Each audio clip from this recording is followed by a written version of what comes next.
Hello BTS to army, welcome to my channel. और मैं hope करती हूँ कि ये पार्ट आपको पसंद आएगा। क्योंकि मुस्कुराती है और कहती है, मैं क्या कर रही हूँ, या यूँ कहो आपने क्या किया है। आपने थ्योंग को मुझसे दूर करने की कोशिश ही नहीं की, आप कामयाब हो चुके हैं। और आप अच्छे से जानते हैं कि मैंने आपकी बात मानी तो आपका भी काम था कि आप भी मेरी बात माने। आपने नहीं मानी है, इस वजह से मैंने सोचा कि मैं आपको कुछ गिफ्ट दे देती हूँ। मिस्टर मिन बहुत ज़्यादा रोता है। शोआ कहती है, अगर इतना मुझसे प्यार करते हैं तो मेरे कामों में क्यों टांग अड़ाते हैं, दूर रहा करें ना। आइंदा आपने थ्योंग की कोई भी हेल्प की या आप मेरे और थ्योंग के टॉपिक में आने की कोशिश किया तो मैं खुद को गन लेकर शूट कर दूँगी। और आप जानते हैं कि मैं कहाँ पर खुद को शूट करूँगी। वो अपने दिल के ऊपर हाथ रखती है और कहती है यहाँ पे, क्योंकि थ्योंग को अपने दिल से और अपनी ज़िंदगी से निकालने का बस एक यही तरीका है। मिस्टर मिन खामोश थे। वो बहुत ज़्यादा सैड फील कर रहे थे। उनको बहुत ज़्यादा पछतावा हो रहा था कि उन्होंने क्यों थ्योंग की शादी जिमिन के साथ करवाई। इस टाइम उनकी बेटी तो थ्योंग के लिए मरने के लिए तैयार है, लेकिन दूसरी तरफ थ्योंग अपनी बीवी के साथ बहुत ज़्यादा हैप्पी है। अब मिस्टर मिन कुछ भी कर ले, वो अपनी बीवी को तो बिल्कुल भी नहीं छोड़ेगा। मिस्टर मिन अच्छे से जानता था। जंगकुक को वो इशारा करता है कि योंगी को समझाओ, जबकि जंगकुक कोशिश भी करता है लेकिन योंगी नहीं समझती है। जंगकुक कहता है, मुझे नहीं लगता कि तुम थ्योंग को मोहब्बत करती हो, मुझे लगता है कि तुम सिर्फ अपनी ज़िद पूरी करने के लिए थ्योंग को अपने पास रखना चाहती हो। योंगी कहती है, मैं नहीं जानती ये मोहब्बत है या ज़िद है, लेकिन थ्योंग बचपन से मैं अपने पास रखना चाहती हूँ। खैर, मुझे मेरी मोहब्बत से ज़्यादा मेरी ज़िद अजीज़ है, इस वजह से मैं थ्योंग को अपने पास ही रखूँगी।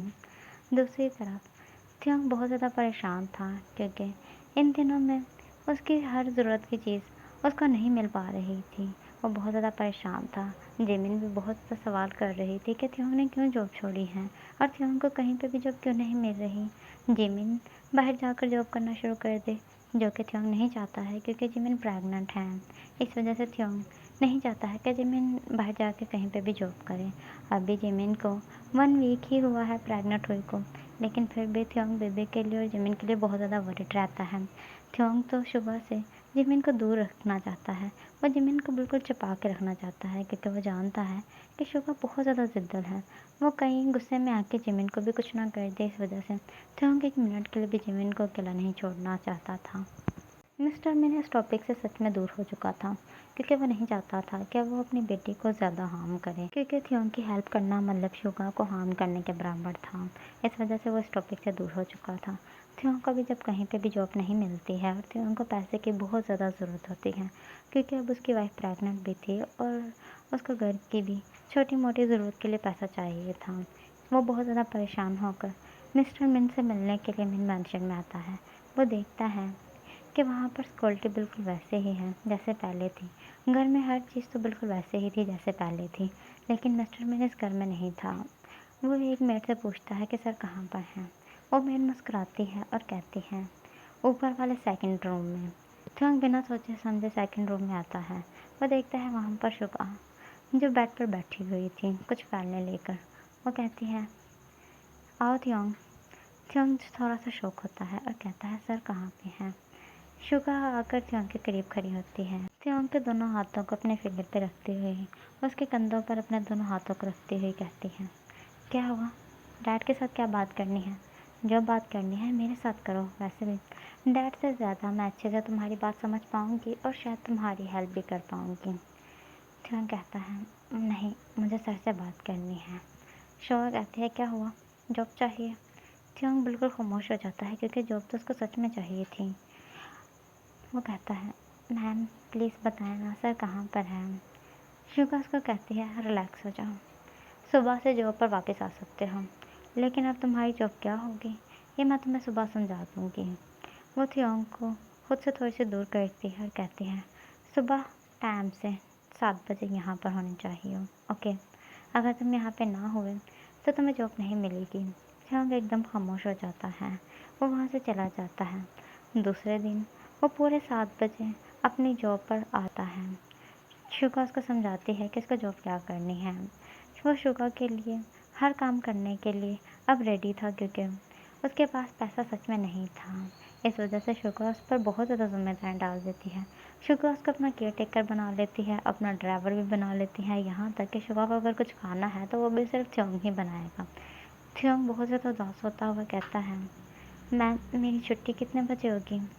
शुगा मुस्कुराती है और कहती है, कभी रात के 12 बजे और कभी रात के 1 बजे। थ्योंग कहता है, मैम प्लीज़ टाइम के साथ नहीं हो सकती है।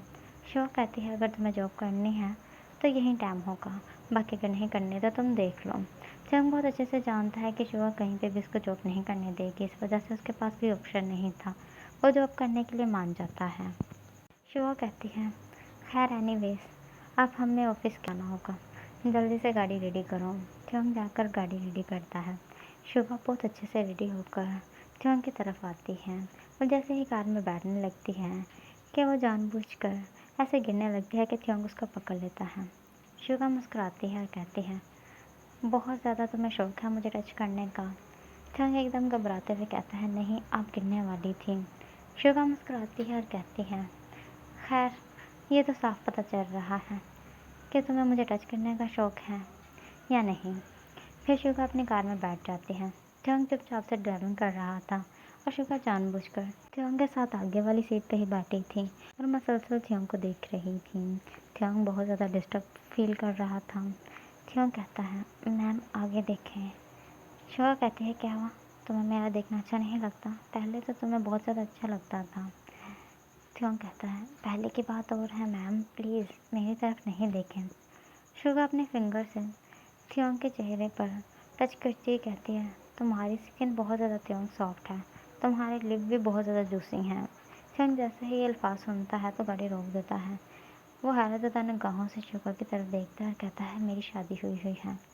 शुगा कहती है, जल्दी ही डिवोर्स होने वाला है, मुझे इस शादी से कोई फ़र्क नहीं पड़ता है, जबकि मैं जानती हूँ कि शादी सिर्फ चंद दिन की शादी है। थ्योंग कहता है, नहीं मैम आप ऐसे कैसे कह सकती हैं? शुगा कहती है, ठीक से बैठो। वो थ्योंग के आकर गोद में बैठ जाती है। थ्योंग बहुत ज़्यादा डिस्टर्बिंग फील कर रहा था, लेकिन थ्योंग की मजबूरी थी, थ्योंग को ऐसे ही ड्राइविंग करनी पड़ रही थी। थ्योंग खामोशी से जल्दी से ड्राइविंग कर उसको जल्दी से ऑफिस के सामने लाकर खड़ा करता है। जैसे ही गाड़ी ऑफिस के सामने खड़ी होती है, थ्योंग शुक्र के 4 नफल पड़ता है। शुगा गुस्से भरे चेहरे से थ्योंग की तरफ देखती है और कहती है, पता ही नहीं चला कितनी जल्दी हम पहुंच गए। फिर वो थ्योंग की साइड के दरवाजे को ओपन करके वहाँ से निकलती है। हालांकि ये चीज़ सब नोटिस करते हैं कि शुगा थ्योंग की गोद से उठी थी। थ्योंग भी उस कार से निकलता है। वो देखता है कि वहाँ पर जितने भी लोग थे हैरतज़दा निगाहों से उन्हीं की तरफ देख रहे थे। शुगा थ्योंग का हाथ पकड़कर उसको अपने कैबिन में लेके जा रही थी और सब मुसलसल उनको देख रहे थे। थ्योंग कहता है, मैम सब हमें देख रहे हैं। शुगा कहते हैं, क्या मुझे इससे कोई फ़र्क पड़ता है? नहीं तो फिर तुम क्यों फ़िक्र कर रहे हो? थ्योंग बिल्कुल खामोश हो जाता है। शुगा जैसे उसको अपने कैबिन में लाती है उसको चेयर पे पुश कर देती है। थ्योंग बहुत ज़्यादा डिस्टर्बिंग फील कर रहा था। थ्योंग कहता है, मैम आप अपनी लिमिट क्रॉस कर रही हैं। शुगा कहती है, क्या मतलब? मैं तुम्हें पेमेंट कर रही हूँ ना? थ्योंग कहता है, लेकिन आप मुझे इस चीज़ की पेमेंट नहीं कर रही जो आप मेरे साथ कर रही हैं। शुगा कहती है, क्या तुम्हें इस चीज़ की भी पेमेंट चाहिए? वो थ्योंग के गोद में बैठकर उसके नेक पे किस करने लगती है। थ्योंग शुगा को खुद से दूर पुश करता है और वहाँ से उठकर जल्दी से बाहर चला जाता है। शुगा गुस्से भरी आंखों से थ्योंग को देख रही थी। थ्योंग जो वहाँ से चला जाता है, शुगा फिर अपनी फाइल को निकाल के कुछ वर्क करने लगती है। उसे थ्योंग की इस हरकत पर बहुत ज़्यादा गुस्सा आया था। थ्योंग पहले तो ऐसा नहीं करता था। क्या वो जिमिन की मोहब्बत में इतना पागल हो चुका है? क्या वो शुगा की तरफ देखना भी नहीं चाहता था? ऐसे ही वर्क कंप्लीट हो जाता है। वो थ्योंग को मैसेज करती है कि मेरे रूम में कॉफ़ी और खाने के लिए कुछ लेकर आओ। जैसे ही थ्योंग उसके रूम में लेकर आता है, वो कहती है, बैठो और तुम्हें भी मेरे साथ ही खाना खाना है। थ्योंग कहता है, नहीं मैंने खाना खा लिया है। शुगा कहती है, क्या सच में? थ्योंग ने खाना नहीं खाया था, लेकिन वो शुगा के साथ भी नहीं खाना चाहता था। थ्योंग कहता है, हाँ मैंने खा लिया है। वो वहाँ से जाने लगता है कि शुगा उसका हाथ पकड़ती है और कहती है, आइंदा से अकेले खाना मत खाना, मेरे साथ ही खाना खाना है तीनों टाइम का, ओके? अगर तुमने अकेले खाना खा लिया तो ये तुम्हारे लिए ठीक नहीं होगा। बाय द वे तुम्हारी इन्फॉर्मेशन के लिए बता दूँ, मुझे तुम्हारे घर का एड्रेस पता है। मैं तुम्हारे घर पर इस वजह से नहीं जा रही और तुम्हारी वाइफ को इस वजह से हार्म नहीं कर रही कि तुम मेरे साथ ठीक हो। अगर तुमने मेरे साथ कुछ गलत हरकत करने की कोशिश की या मुझसे बिना या मेरे किसी रूल को ब्रेक करने की कोशिश की तो तुम नहीं जानते कि मैं तुम्हारी वाइफ के साथ क्या करूँगी। थ्योंग घबराते हुए शिवा की तरफ देखता है। शिवा उसको इशारा करती है सामने चेयर पर आकर बैठने का। थ्योंग आकर बैठकर चुप कर उसके साथ खाना खाने लगता है। शिवा मुस्कुराकर सिर्फ थ्योंग को रोमांटिक भरी नज़रों से देख रही थी। इतने में जंगकुक एक ख्याल को लिए हुए एंटर होता है और कहता है तुम खाना खा रही हो? ओके, मैं बाद में आता हूँ। शिवा कहती है नहीं, क्या कहना है? जंगकुक कहता है यहाँ पे कुछ साइन चाहिए थे तुम्हारे। जंगकुक थ्योंग की तरफ देखता है। थ्योंग के चेहरे से ही पता चल रहा था कि वो यहाँ पर कितनी मजबूरी के साथ ज़बरदस्ती बैठाया गया है। वो कहता है ते तुम यहाँ से जा सकते हो, मुझे शिवा के साथ कुछ पर्सनल बात करनी है। थ्योंग शुक्र करता है और वहाँ से उठ के चला जाता है। यंगी कहती है क्या बात करनी है? जंगकुक मुस्कुराता है और कहता है आज तुम बहुत ज़्यादा खूबसूरत दिख रही हो, तुम पर ये ड्रेस बहुत ज़्यादा अच्छी लग रही है। शिवा की लिप पर थोड़ी सी मुस्कुराहट आती है और कहती है सच में? थ्योंग ने मेरी तारीफ नहीं की थी, मैं थ्योंग के लिए स्पेशल रेडी हुई थी। जंगकुक कहता है शायद उसको खूबसूरती के मतलब ही नहीं पता है, शायद उसने कभी इतनी हसीन लड़की को देखा ही नहीं है। शिवा मुस्कुराती है और कहती है वैसे की भी बात नहीं है, ऐसा नहीं है। उसने कई बार मुझे देखा है, पहले मैं जो पहनती थी वो मेरी तारीफ करता था, बस थोड़ा सा चेंज हो गया है। खैर मैं उसको उसकी जगह पे ले आऊँगी। जंगकुक मुस्कुराता है कहता है वैसे कहना पड़ेगा, क्यों कितना ज़्यादा खूबसूरत है, मुझे तो लगता है तुम्हें उसको इतना ज़्यादा खूबसूरत है इस वजह से पसंद है। शिवा गुस्से भरी आंखों से जंगकुक की तरफ देखती है। जंगकुक मुस्कुराता है तो शिवा समझ आती है वो मजाक कर रहा था, इस वजह से वो भी मुस्कुराना शुरू करती हैं। वो दोनों थोड़ी देर बैठकर आपस में बातें करते हैं और फिर जंगकुक वहाँ से चला जाता है। जंगकुक ये सिर्फ थ्योंग के लिए कर रहा था क्योंकि वो थ्योंग को सच में इस हालत में नहीं देख पा रहा था। उसका पता था कि थ्योंग अब अपनी वाइफ के साथ खुश है, लेकिन शिवा ज़बरदस्ती कर रही है, इस वजह से वो हमेशा कोशिश करता था कि थ्योंग को योंगी से दूर रखा जाए, जो कि योंगी नहीं कर रही थी। थ्योंग तकरीबन 12 बजे जब घर आता है तो देखता है कि जिमिन डाइनिंग टेबल पर खाना रखे हुए वहाँ पे ही सो चुकी थी। थ्योंग बहुत ज़्यादा बुरा फील करता है कि वो तो योंगी के साथ खाना खा कर आया है, जबकि जिमिन यहाँ वेट कर रही थी। फिर वो जिमिन को उठाता है और कहता है तुमने खाना क्यों नहीं खाया? तुम्हें पता है तुम ठीक नहीं हो, तुम्हें खाना खाना चाहिए। जिमिन कहती है मैं आपका वेट कर रही थी, मुझे आपके बगैर खाना खाना नहीं अच्छा लगता है। थ्योंग कहता है रुको। थ्योंग अपने हाथों से उसको खाना खिलाता है। जिमिन कहती है आप नहीं खाएंगे। थ्योंग को समझ नहीं आ रही थी कि वो क्या बात करे। फिर थ्योंग मुस्कुराता है और कहता है मैंने खाना नहीं खाना क्योंकि मैंने आज तुम्हें खाना है। जिमिन ये सुनकर मुस्कुराती है और शायनेस फील कर रही थी।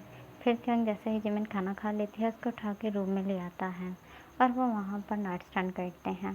वो दोनों ही अपनी लाइफ में बहुत ज़्यादा हैप्पी थे। हालांकि थ्योंग की ज़िंदगी में बहुत ज़्यादा टेंशनें थी, लेकिन जैसे ही वो जिमिन को देखता था तो अपनी हर एक टेंशन को भूल जाता है। सुबह थ्योंग जॉब पर वापस आ जाता है। योंगी को ये देखकर बहुत बुरा लगता है क्योंकि थ्योंग आज थोड़ा सा लेट था। हालांकि थ्योंग सिर्फ 5 मिनट ही लेट था, लेकिन योंगी को बहुत ज़्यादा गुस्सा आता है क्योंकि उसको बिल्कुल बर्दाश्त नहीं हो पाता। वो पता कितनी मुश्किल से बर्दाश्त कर रही थी कि थ्योंग रात को जिमिन के पास चला जाता है। हालांकि वो अपनी तरफ से पूरी कोशिश करती थी कि उसे कम से कम टाइम मिले जिमिन के साथ गुजारने के लिए। वो थ्योंग की तरफ देखती है और कहती है मैंने तुम्हें कुछ पहनने के लिए दिया था। वो अपने गिफ्ट के बारे में थ्योंग से पूछ रही थी। थ्योंग ने कब का वो गिफ्ट उतार दिया हुआ था। थ्योंग कहता है मेरी वाइफ को पसंद नहीं था, मैंने उतार दिया। योंगी कहती है क्या मतलब? अब तुम वो काम क्या करते हो जो तुम्हारी वाइफ को पसंद है?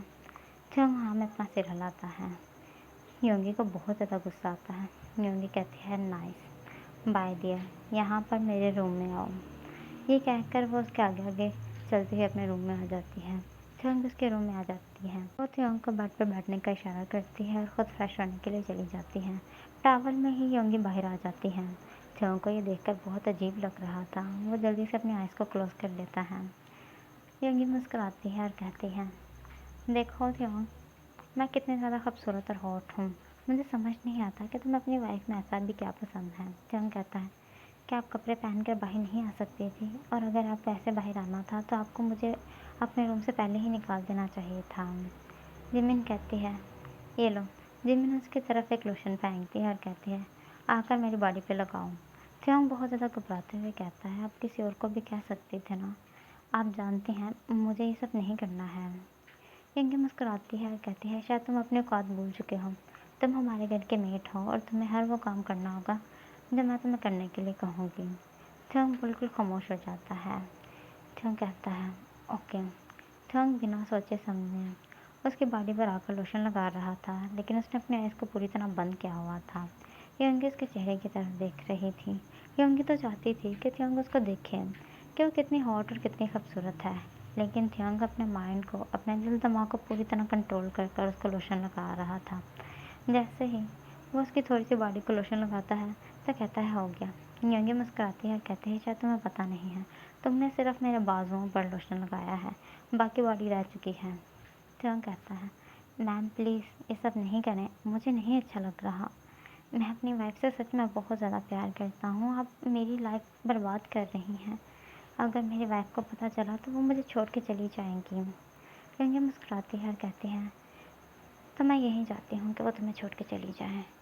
थ्योंग कहता है, मैम प्लीज़ मुझे नहीं अच्छा लग रहा, आप क्यों ये सब कर रही हैं, आप मेरे साथ बहुत गलत कर रही हैं। माना कि मैंने एक गलती की थी आपको अपनी लाइफ में पसंद करने की, तो आप मुझे क्या उसकी इतनी बड़ी सज़ा देंगी। ये सुनकर योंगी खामोश हो जाती है और कहती है, नहीं, तुम्हें इस चीज़ की सज़ा नहीं मिल रही डार्लिंग, तुम्हें इस चीज़ की सज़ा मिल रही है कि तुमने शादी कर ली है, जबकि तुम मेरे थे और तुम्हें किसी और से शादी करने का कोई हक नहीं था। फिर वो थ्योंग के करीब आती है और थ्योंग को किस करने लगती है। थ्योंग बहुत ज़्यादा मजबूर था, इस वजह से वो वहाँ से जाता तो नहीं है, लेकिन वो उसको किस का रिप्लाई भी नहीं कर रहा था और उसके रूम में उसने एक मिनट के लिए भी अपनी आइज़ ओपन तक नहीं की थी। योंगी को बहुत बुरा महसूस हो रहा था, उसको साफ फील हो रहा था कि वो अपने प्लान में पूरी तरह नाकामयाब हुई है। फिर वो अपने क्लॉथ को पहन लेती है। फिर थ्योंग को कहते हैं, अपनी आइज़ ओपन कर लो। थ्योंग कहता है, नहीं, मुझे नहीं अपनी आइज़ ओपन करनी, मुझे यहाँ से जाना है। योंगी कहते हैं, इजी रहो, मैंने क्लॉथ पहन लिया है। थ्योंग फिर अपनी आइज़ को ओपन करता है। थ्योंग कहता है, मैं इस जॉब से बहुत ज़्यादा अक्का हुआ हूँ, मुझे किसी टाइम भी यहाँ से आज़ादी का मौका मिलेगा तो मैं यहाँ से आज़ाद होने का एक मौका भी नहीं छोड़ सकता हूँ। मेरी वाइफ अगर मेरे साथ ना होती तो मैं कभी भी ये जॉब ना करता हूँ। थ्योंग ये कह के वहाँ से चला जाता है। योंगी को ये सुनकर बहुत ज़्यादा गुस्सा आता है। योंगी अपनी तरफ से पूरी कोशिश कर रही थी कि वो थ्योंग को ज़्यादा से ज़्यादा अपने करीब रख पाए, लेकिन थ्योंग भी दूसरी तरफ से पूरी कोशिश कर रहा था कि वो योंगी से ज़्यादा दूर रह पाए। जंगकुक योंगी को कहता है, बस करो, तुम पागल हो गई हो, तुम थ्योंग को ज़बरदस्ती अपने करीब नहीं ला सकती हो, तुम भले ही उसको हासिल कर लोगी लेकिन कभी भी वो तुमसे प्यार नहीं करेगा। योंगी कहती है, जंगकुक हमारे टॉपिक से दूर रहो, ये हम दोनों का पर्सनल टॉपिक है, मुझे नहीं लगता कि तुम्हें इसमें इंटरफेयर करने की थोड़ी सी भी ज़रूरत है। जंगकुक कहता है, ये रेड कलर की शॉर्ट ड्रेस पहनने का कोई मतलब है, ये ड्रेस बिल्कुल ऐसे लग रही है कि जैसे कोई ड्रेस तुमने पहनी ही नहीं है, तुम्हारी पूरी बॉडी दिख रही है। यंगी मुस्कुराती है और कहती है, तुम्हें कोई मसला, मेरी ड्रेसिंग मेरी मर्ज़ी, वैसे भी मैंने अपने थ्योंग के लिए पहनी है। इतने में ही थ्योंग कुछ फाइलें लेकर एंटर होता है यंगी के रूम में। जैसे ही वो उन दोनों को देखता है तो बाहर जाने लगता है। यंगी कहते हैं, यहाँ आओ, दो फाइल्स मुझे। थ्योंग निगाहों को ज़मीन की तरफ रखते हुए उसको कुछ फाइलें पकड़ाता है। यंगी कहती है, मैं कैसी लग रही हूँ। जंगकुक कहता है, चुड़ैल लग रही हूँ। यंगी कहती है, बकवास बंद करो अपनी। थ्योंग, मैं कैसी लग रही हूँ। जंगकुक कहता है, थ्योंग, तुम्हें इसको देखने की थोड़ी सी भी ज़रूरत नहीं है। यंगी कहती है, मैं तुम्हारी मैम हूँ, बताओ मैं कैसे लग रही हूँ। थ्योंग ज़मीन पे ही नज़रें रखता हुआ कहता है, आप अच्छी लग रही हैं। जंगकुक मुस्कुराता है और कहता है, उसने तो तुम्हें देखा भी नहीं। बाय डियर, अब ये ड्रेस चेंज कर लो, वैसे भी तुमने जो सुनना था सुन लिया है।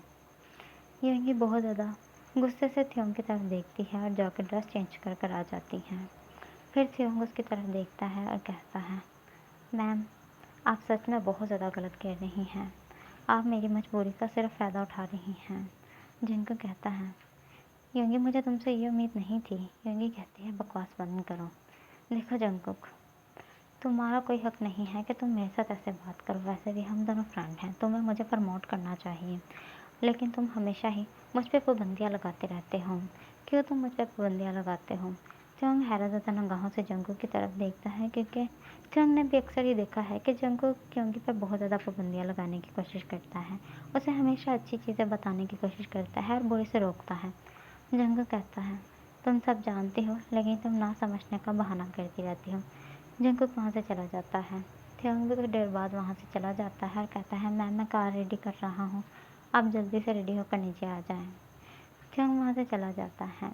जंगकुक जैसे ही अपनी कार की तरफ जा रहा था, थ्योंग उसको रोकता है और कहता है जंगकुक मुझे तुम्हारी छोटी सी हेल्प चाहिए। जंगकुक कहता है अगर तुम चाहते हो मैं तुम्हें यहाँ से आज़ाद करा दूँ तो वो मैं नहीं करा सकता, क्योंकि योंगी बहुत ज़्यादा ज़िद्दल है और तुम्हें यहाँ से आज़ाद नहीं होने देगी। थ्योंग कहता है नहीं, मैं बस इतना जानना चाहता हूँ, क्या तुम योंगी के लिए कुछ फील करते हो? जंगकुक खामोश था।